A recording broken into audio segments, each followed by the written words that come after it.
There's a moment that happens after people hear the truth. First comes the defensiveness, then comes silence, and then, if they're being honest, comes fear. Because once a board realizes, oh no, we really have been doing this, the next question is immediate. Well, what do we do now?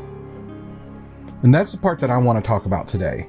This is Mike with Soundstage EDU, and this is a follow-up from our previous episode on student fundraisers and student fundraising accounts. How do you fix student accounts without burning down your program?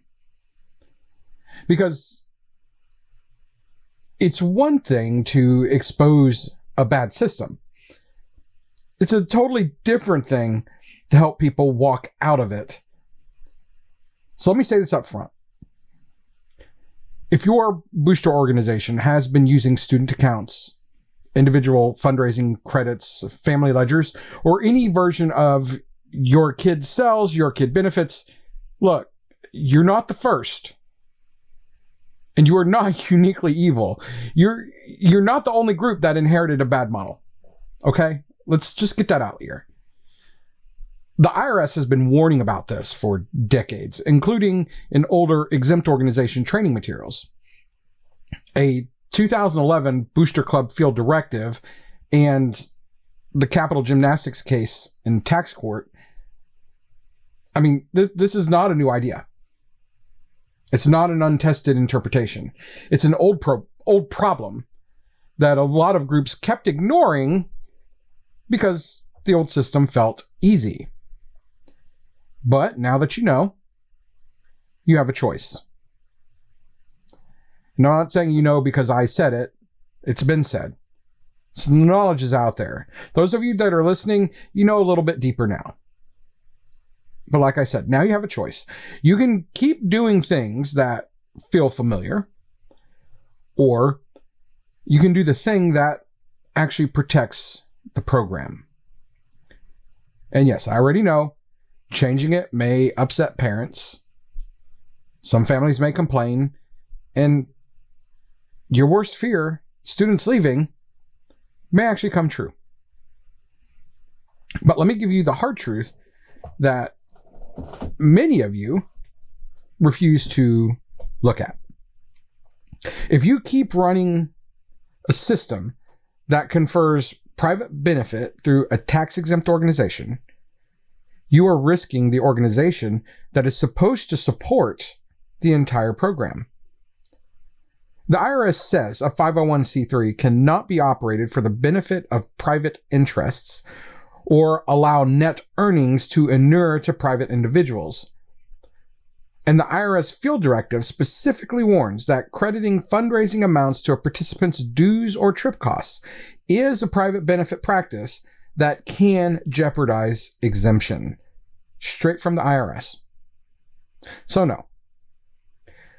This is not really a choice between keeping families happy and being rigid. This is a choice between short-term discomfort and long-term damage. And if a program loses the confidence of donors, loses its tax-exempt footing, or gets dragged into a compliance mess because adults wanted to keep everybody comfortable, then the program loses far more than a few irritated parents. In Capital Gymnastics, the tax court upheld revocation of the Booster Club's exemption after the club reduced family assessments based on fundraising participation. It was not a slap on the wrist. That was the IRS saying this is not how a charity is supposed to operate. So today, I want to walk you through a practical path. It's not a magical path, and it's certainly not painless. But it is a real path. The path where you fix this without burning down trust while also refusing to lie to people. Because that's where a lot of boards get stuck. They think their only options are either keep the bad system or rip it out overnight, cause a riot. Those are not your only choices. You can lead this change in a way that is structured transparent, and defensible. So let's walk through it. I've got several steps here. So, I mean, if you want to take notes, or, save this episode, right? So our first step is to stop arguing with the law. I mean, this sounds obvious, but it is where too many groups are wasting months of time. The first thing your board has to do is stop treating this like a debate club topic. Stop asking the questions like, what if we call it something else? But what if the parents agree to it? What if we don't put it in writing? What if it's not cash, but a credit? What if everybody has the same opportunity? No. That, my friends, is what I like to call loophole hunting. And loophole hunting is exactly how boards talk when they are still emotionally attached to the old system. The IRS field directive is plain. It says, if a booster club confers a benefit on a participant in return for fundraising by crediting dues or trip costs, that practice creates private benefit and can mean the organization is not described in Section 501c3. The broader IRS guidance says charitable organizations must serve public rather than private interests. Those 2 points together are the floor, not the ceiling. So step 1 is not operational. It is psychological. Your board has to stop trying to save the old system. You are not reforming it. You are indeed replacing it. And that mindset matters, because if you go into this trying to preserve as much of the old private benefit model as possible, you will build yourself a prettier illegal system and call it progress. And that is not what this moment is for. This moment is for the board to say, we understand the risk, we understand the law, and we are done trying to finesse this. That is where leadership starts. Step number 2. Freeze expansion of the old system. Once the board acknowledges the problem, the next move is simple. Do not dig the hole deeper. That means you pause any new promises tied to individual fundraising credit. You stop advertising fundraisers as a way to earn down a specific student's fee balance. You stop making verbal assurances that sales or volunteer hours will reduce one family's obligation. And you also stop telling new families that this is how the program works, because it doesn't. The reason is straightforward. The more the organization continues conferring individualized economic benefit, the more embedded the expectation becomes and the harder the correction is going to get. That expectation is exactly what the tax court found problematic in capital gymnastics, where family fundraising participation was tied to reduced assessments. Now, let me be clear. I'm not saying you have to create panic with an emergency midnight announcement. I am saying stop making the problem bigger. No new campaign should be launched with language that points money to particular kids or families. No new volunteer incentive should be built around offsetting a family's responsibility that's financial. No board member should be casually telling parents, sell more and your student pays less. Freeze the spread. You do that, that's going to buy you some room to plan. So moving on to step 3. You want to get your documents in order before you speak publicly. This is where bad rollouts go to die. Boards panic. They realize they have a problem and then rush into a public announcement without doing the board work first. We're not going to do that here, all right? Don't do that. Before you say a word to the parent body, the board needs to gather your bylaws, your current fundraising policy, your financial procedures, your fee structure, your scholarship policy if you have one, and the actual language you've been using in fundraiser flyers, emails, and registration materials. Then ask a brutally honest question. Where exactly are we promising individualized benefit? I want you to find every version of it. Find the fundraiser handout that says profits go to your child's account. Find the website line that says credits may be applied to trip fees. Find the registration page that implies sales and dues are directly linked.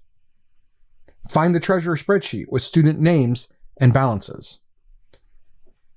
What you're doing is you're mapping the system that you're about to dismantle.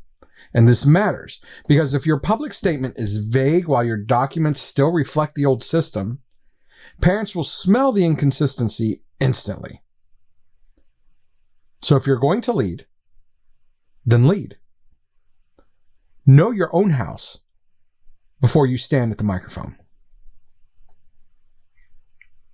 The next step, step number 4, you're going to have the board formally vote on the transition. This should not be a hallway conversation. It should not be a director whispering, hey, maybe we should stop. It should not be a treasurer quietly changing a spreadsheet. This needs to be a board decision reflected in minutes, agenda, and policy. Why? Because one of the reasons booster organizations get into trouble is that they run on folklore instead of governance.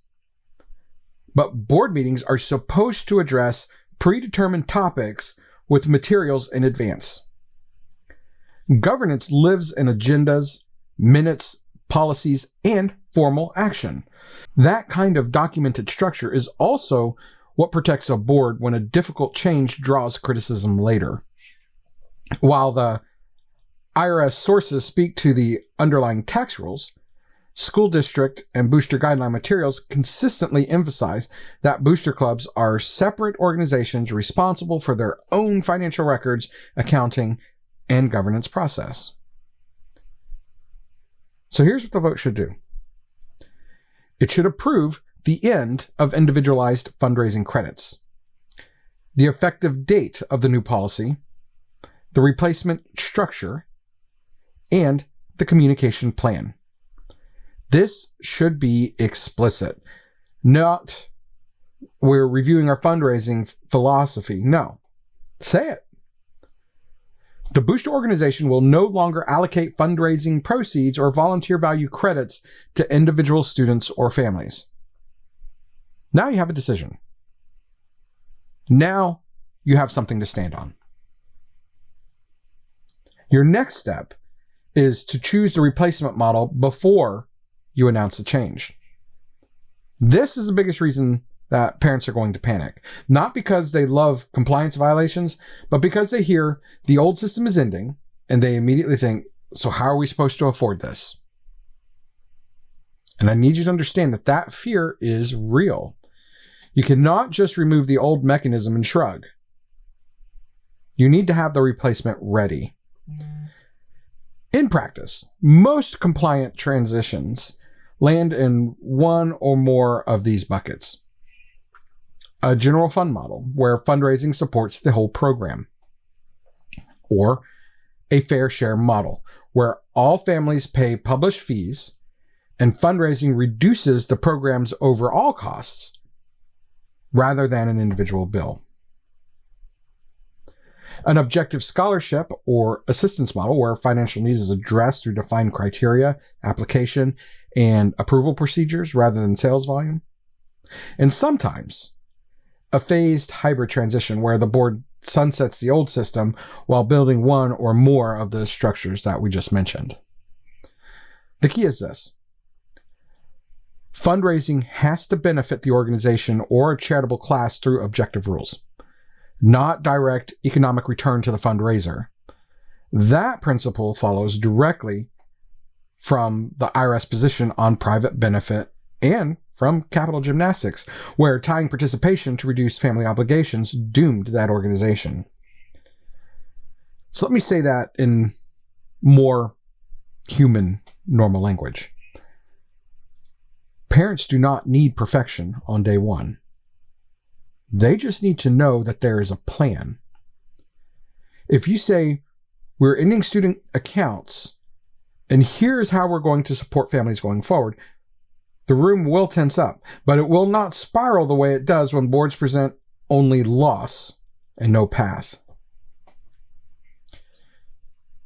So let's move on from there to our next step. Build a real scholarship or an aid process. This is the part that some groups avoid because it feels like more work. And yes, it is more work. It's also better. A lot of boards use student accounts as a fake scholarship system. They told themselves they were helping families afford participation, when what they were really doing was rewarding capacity. The families with time, transportation, sales networks, flexible jobs, social reach they're going to raise more and pay less every time. Families with less capacity often got less relief. That kind of individualization or that kind of individualized economic benefit tied to effort is exactly what creates private benefit concerns. And from a practical equity standpoint, it is also a terrible proxy for need. The IRS sources do not say scholarships are forbidden. They say exempt organizations must not primarily benefit private interests, which is why aid decisions need objective criteria and a charitable rationale rather than quid pro quo fundraising credits. So build a real process. Create a confidential application. Define who reviews it. Set objective criteria. Use a standard timeline. Document approvals. Protect privacy. Decide whether aid will be partial or full. And make clear that the board supports participation and wants students in the program. This is where you replace a sloppy workaround with an actual mission-driven tool. And let me say something that's going to sting a little bit. If a board says that it cares deeply about access, but refuses to build a scholarship process because it's administratively inconvenient, then what it really cared about was convenience, not access. So do the work. Next, we want to decide how to handle any existing balances or expectations. This one right here is the emotionally messy one. Because when you make the switch, parents are going to ask, what about the money already in our kids' accounts? And this is where you need calm, consistency, and probably a lot of repeated explanation. I'm not going to pretend there is one universal answer here because the details depend on how the organization has accounted for those balances and what commitments have already been made. But the board needs to decide this before the public rollout, and whatever it decides needs to be applied consistently, and it must be documented. In many transitions, the least chaotic approach is a defined sunset policy. Existing commitments already formally made are handled according to a board-approved transition rule, but no new individualized credits accrue after the cutoff date. The main point is not that every group must resolve the transition the same way. It is that boards should stop creating new private benefit allocations and move toward a defensible structure. Since the IRS problem centers on continuing to tie fundraising to individual economic benefit, continuing that linkage indefinitely, because families expect it, only prolongs the risk. This is where some parents are probably going to get loud with you, because they thought they had earned something, because they planned around it, because they sold based on the old promise. And that is why the board needs to speak very carefully here. Not defensive, not cold, not apologizing for following the law, but being honest. Something like, We understand families made plans based on the old system. This transition is difficult, and we are handling it through a defined board-approved process, but we cannot continue a structure that exposes the organization and the program to avoidable risk. That's an adult sentence. That's a hard sentence. But say adult things and do the hard things. All right, moving on. We want to communicate once to the board, once to leadership, once to parents, and then again. Do not do this with one Facebook post, please. Do not do this with one meeting. Do not do this with a rumor. This requires layered communication. First, board alignment. Then, key program leadership alignment. Then, parent communication. And then a follow-up FAQ, a FAQ, frequently asked questions. Because parents do not hear legal transitions the first time. They hear them emotionally. What they hear first is they're taking something away. What they hear later, if you communicate well, is they're trying to protect the program. Your communication should include 4 pieces. What is changing, why it is changing, when it takes effect, and what support replaces the old model. And the why has to be plain, not vague, not cute. You don't need to write a law review article, but you do need to tell the truth. The IRS has clear private benefit rules for 501c3 organizations. The IRS specifically warns against crediting fundraising amounts to participants' dues or trip costs. And a tax court case upheld revocation of a booster club's exemption over a similar structure. That right there is enough. You're not asking parents to become tax attorneys. You're asking them to understand that the board is not making this up. Next, expect grief, not just disagreement.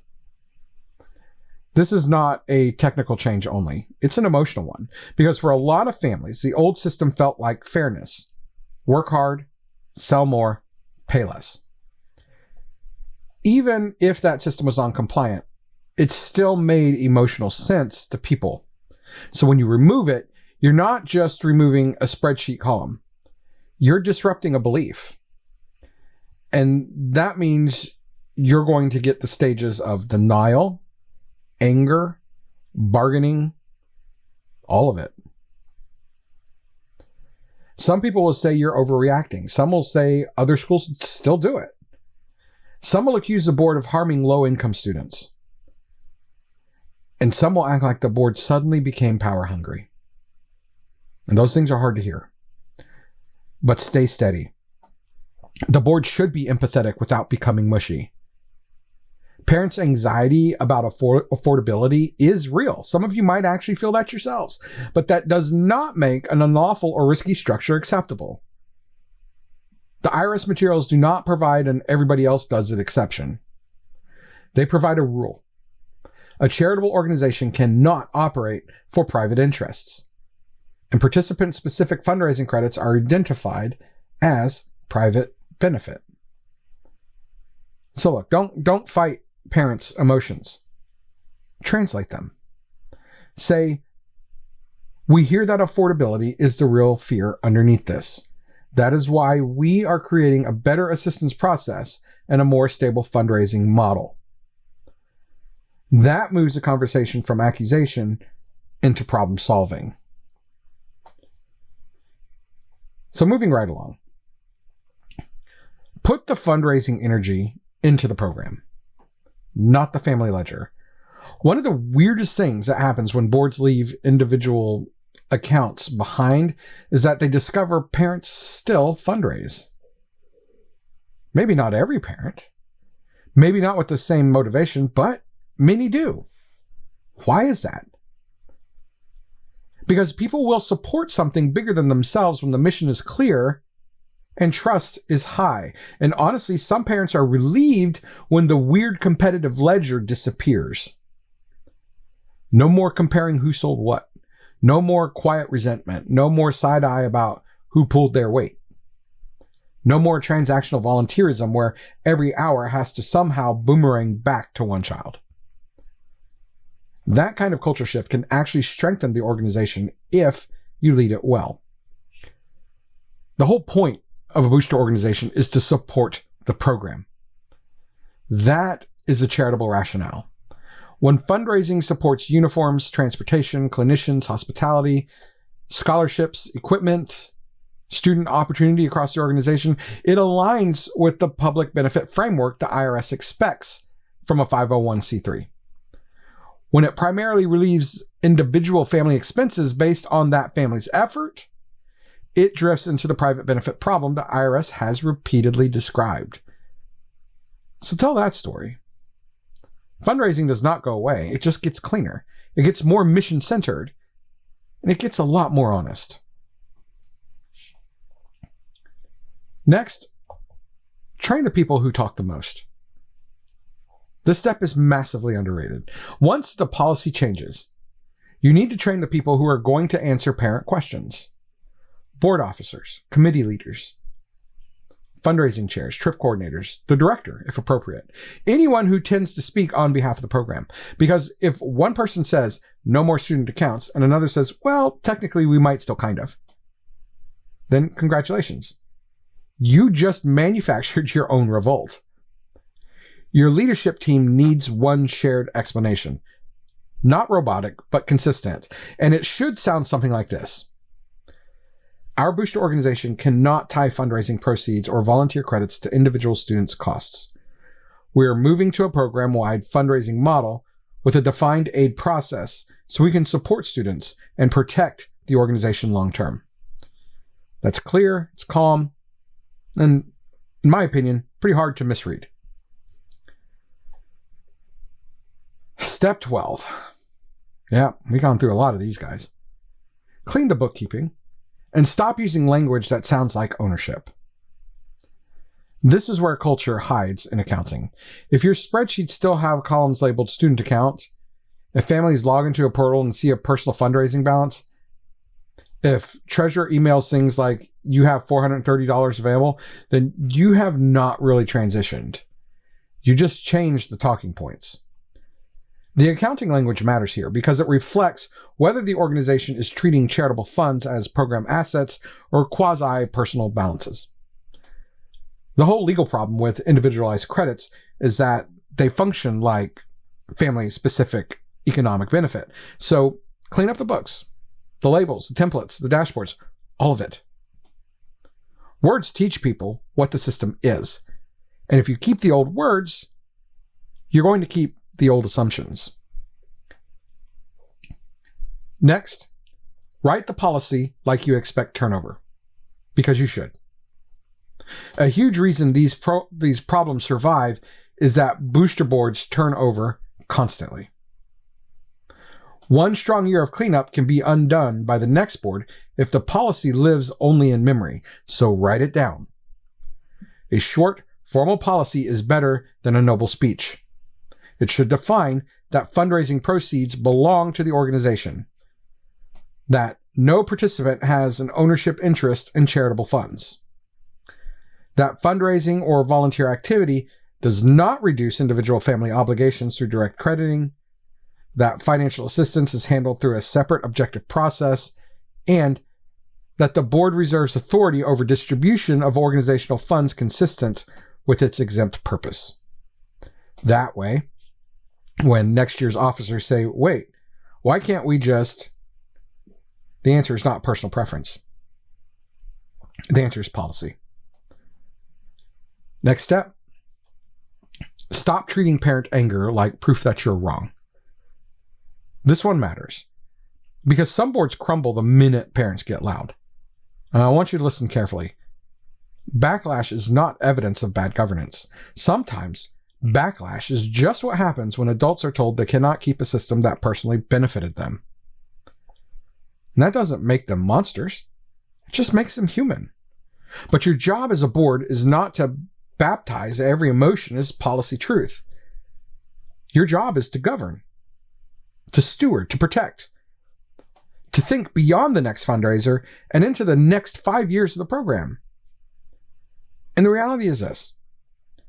The IRS has already spoken on private benefit. The capital gymnastics decision is already out there. And the field directive already addresses participant-specific fundraising credits. This is not a mystery area waiting for your parent group to crowdsource a new interpretation. So if people are angry, let them be angry. You still have work to do. Next, remember what is actually being protected. At the end of the day, this is not about winning a Facebook thread. This is not about sounding smarter than the parent who says, well, my cousin's school still does it. It's not about whether every single family claps for the transition. It's about protecting the organization that supports the students. That's the whole point. Because once a booster group becomes a machine for distributing individualized economic benefit, it stops behaving like a charitable support organization and starts behaving like a pass-through for family expenses. That's the line the IRS has drawn. And that is why these transitions matter. So yes, some students might leave. That's possible. Some families may decide that if they cannot personally offset costs through direct fundraising credits, that they're done. And that hurts. I get it. I'm not going to fake my way around that. But a board cannot preserve participation by preserving a structurally bad system forever. Sometimes leading means telling the truth before the room is ready. Sometimes protecting access means building better aid, not preserving bad math. And sometimes doing right by the kids means disappointing adults who are very comfortable with a broken arrangement. And if that is where your program is right now, then hear me clearly. You're not ruining the program by fixing this. You are refusing to let the program keep resting on a fault line. That's different. That's leadership. That's stewardship. And honestly, that is what these kids deserve from us. They deserve adults who do more than repeat, we've always done it this way.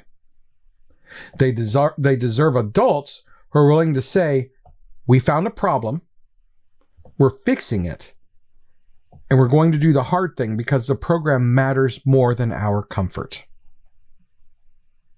That's the message. And that's the work. But before I close this out, there's something else that we need to talk about, because I'm already seeing it in the comments. And I just posted that other episode before I started recording this one. And to be honest, I kind of expected to. It sounds like this. Well, hold on.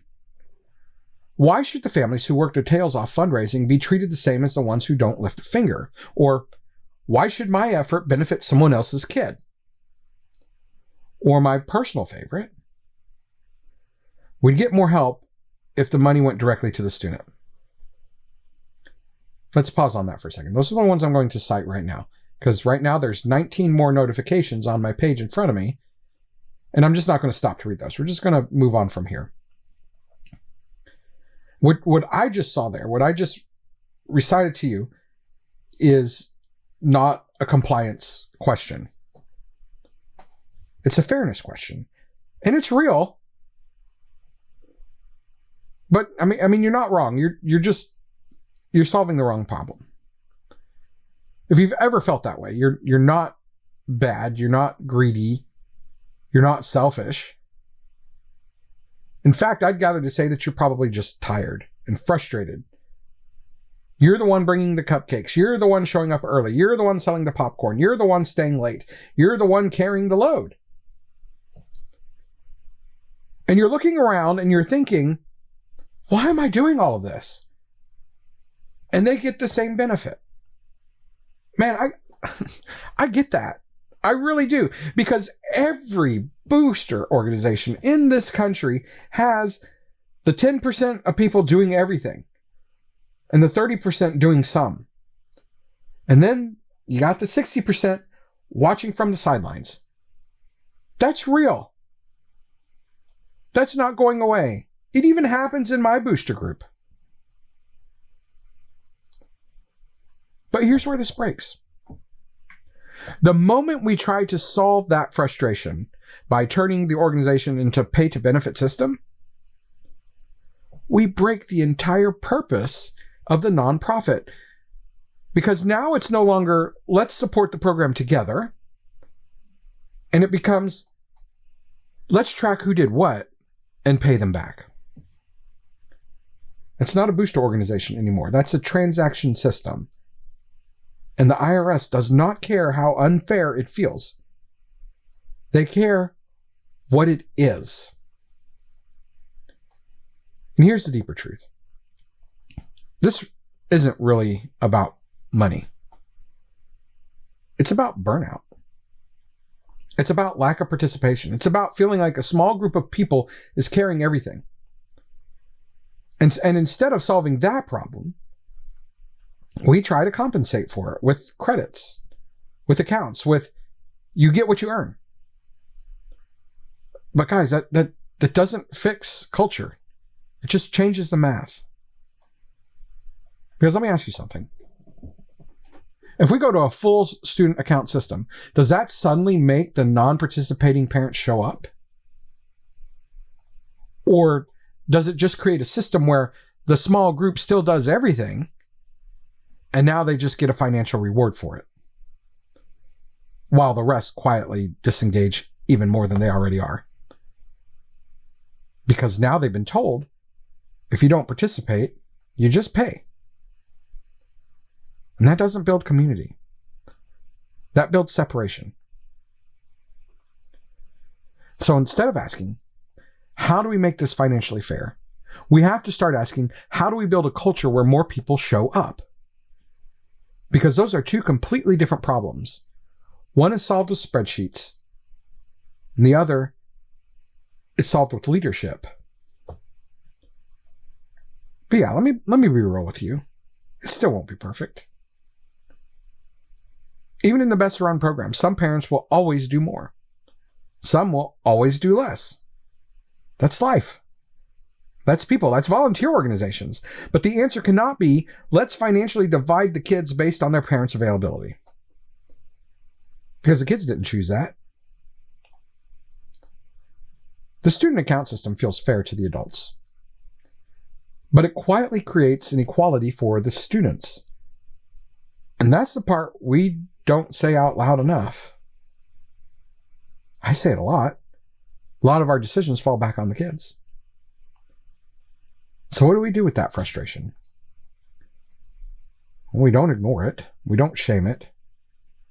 We don't pretend it doesn't exist. We address it directly. Better volunteer structures, clearer expectations, smaller defined roles. Recognition that actually matters. Leadership that engages, not just asks. Because when people feel seen, they're more likely to show up. But we don't solve it by breaking the system. Because once you turn fundraising into, what does my kid get out of this? You've already lost the bigger picture. And I know, that's not the easy answer. The easy answer is track it, credit it, call it fair. The right answer is harder. It requires leadership. It requires culture. It requires uncomfortable conversations. But that's the work. And if we're going to say that this is about the kids, then we have to build systems that actually reflect that. Not just systems that make the adults feel better. And I know this has been a long episode, and I'm going to wrap it up right now because I'm not feeling my best at the moment. This was a taxing one for me. But guys, we can do better. We must do better.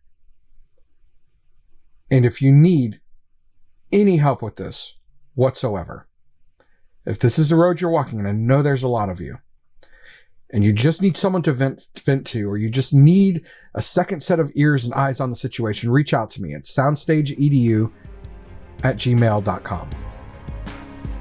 That's soundstageedu@gmail.com. I will help you the best I can with the time that I have available. But let's do the work together. Thanks for listening. We'll catch you on the next one.